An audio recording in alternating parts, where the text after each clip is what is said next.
Akala ko ba pure support? Now, ano nga ba yung punto dito ni Alicia? Sabi ko naman sa inyo, kung gusto nyo pong maging miyembro ng DDS or maging Duterte's Balahura supporter, 4 lamang po ang requirements. Una, mga minamahal, tanga ka.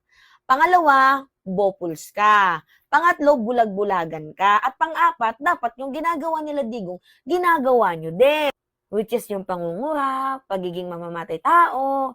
So, dapat ginagawa nyo din yung gawain nila digong. Crisette, mag-usap nga tayo. Kasi, alam nyo ba, nagpa-GoFundMe itong lola ninyo. So, ito yung una, ang aims dyan mga minamahal para tulungan daw, mabigyan ng financial help ang 4 na DPWH rescuer at yung isang employee. So, ngayon, ang target amount, $5,000. So, humigit kumulang 200,000 plus yan in Philippine peso. Ngayon, ang na-raise nila na funds ay $20,125 or tumataginting lamang na sobra 1,000,000.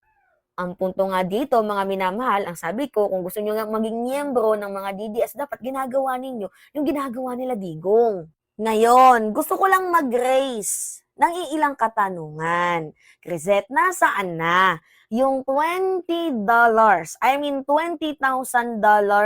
na nakuha ninyo sa mga donors?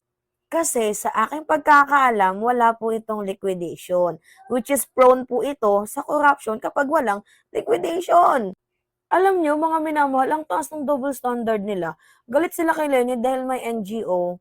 Yung NGO daw po, hindi daw po naliliquidate. Bakit kayo? Ikaw mismo. At hindi lang nagtatapos dyan, mga minamahal. Eto pa, October 31, 2017. Ang target amount, yan, $15,000, tapos ang na-raise is $16,000.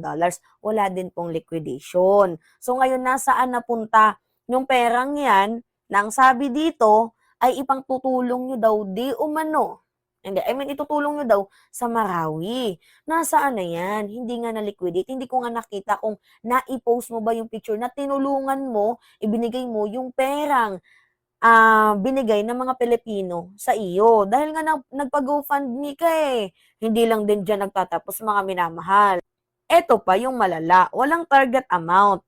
So, para saan daw yan? Basahin nyo na lang, 'di ba? Walang target amount.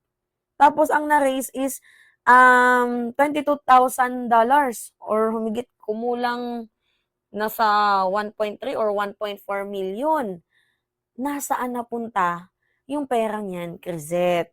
'Di ba? Ganyan sila katindi sumipsip. Kasi hindi lang naman si Digong talaga ang purpose nila na suportahan dyan eh, kundi makakuha ng pondo di umano sa mga OFW. At alam nyo ba, guess what? Nag-away-away ngayon yung iilang mga grupo dyan sa loob ng DDS. Bakit? Kasi may mga portion of group na nanghihingi ng pera sa OFW para po sa kanilang pang people power. Which is ito nga yung nakakapagtaka. Bakit nila kailangang humingi ng pondo sa mga OFW? Di ba malaki yung confidential funds ni Vice President Sara Duterte? At isa pa, kung mahal kayo ng Vice Presidente ninyo at ni FPRRD, di ba dapat every time na nag-people power kayo or kahit madaming beses kayo nag-people power, dapat man lang once in a blue moon nagpakita itong si Duterte at itong si Sara para maging highlight ninyo. Kaso wala. Hindi kayo sinipot kasi hindi naman niya kayo gusto. Ginagamit lang kayo, 'di ba? So ngayon, going back sa aking tanong, nasaan napunta yung pondo na ni-raise mo? Crisette, yung mga donation, nasaan na yun? Wala naman atang masamang magtanong, 'di ba, kung saan napunta yung perang yun? So by the way, nagtataka lang talaga ako. Anyway, yun lang. Ingat!